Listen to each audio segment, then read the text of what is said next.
and some of it is funny. I googled it before I came out. I'm not an idiot. So let's begin. Comedy. I am seriously worried about the mental stability of Barry Chuckle. The Chuckle Brothers. Who's wearing the Chuckle Brothers? Yeah. Chuckle Brothers, come on! Okay. I am very concerned, just worried that for the day when Paul Chuckle will slip silently into death, leaving poor little Barry unable to handle it. This almost happened last year, in fact. I don't know if any of you are aware. Paul, riding on his scooter around Catalonia, he swerved to avoid a herd of goats. This is true, life imitating art. Well, I say art. So yeah, anyway, now let me go off on a tangent, I'll come back to this, but a friend of mine once proposed that the most pathetic, pitiable image of humankind is a man sat alone on a rock with his pants around his ankles, masturbating, furiously, crying at the top of his voice. Dwell on that image. Dwell on it. Now, I propose this, ladies and gentlemen of the jury, that the most pitiable image imaginable to mankind is the following. Paul died that fateful day last year on Kefalonia. Poor little Barry, alone, confused in the dark. He doesn't know where to turn.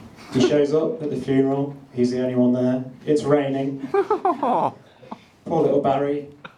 He's the sole pallbearer. He's on his own. That wasn't fun, but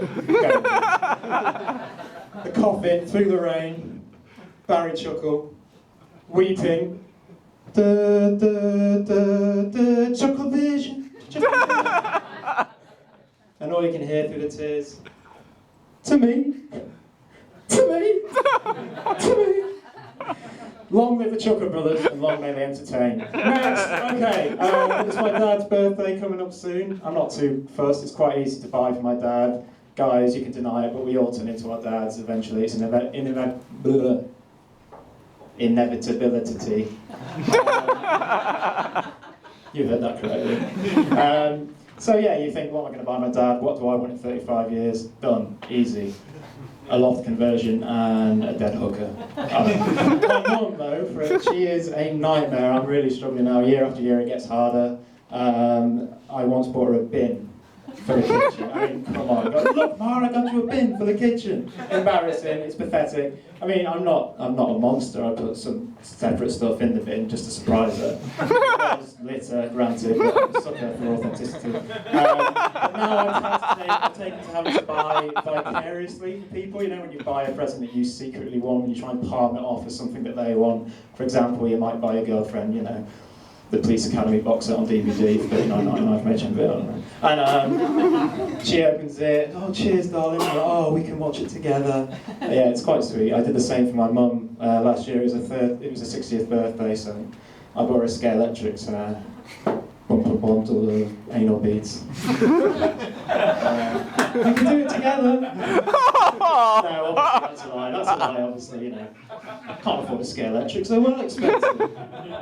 Have you seen, anyway, Scale Electric, speaking of which, have you ever, played them recently? You think back, they used to be awesome, you put them on, and honestly, they were awful. It's like, looking back, terrible nostalgia. It's not what it used to be.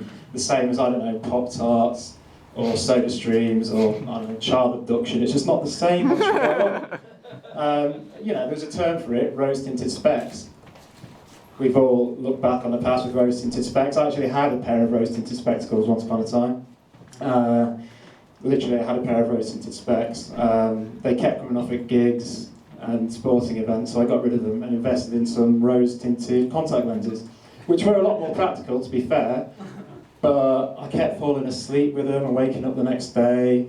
I mean, granted, they turned my nightmares into dreams, but I kept suffering from dry eyes, so I thought, right, I'm going to bite the bullet, rose-tinted laser vision correction treatment. Let's go for it. Let's see what happens.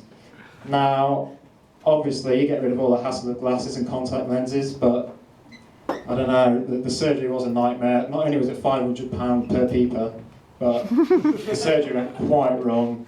A little bit of grit got stuck underneath the cornea, it got lasered shut.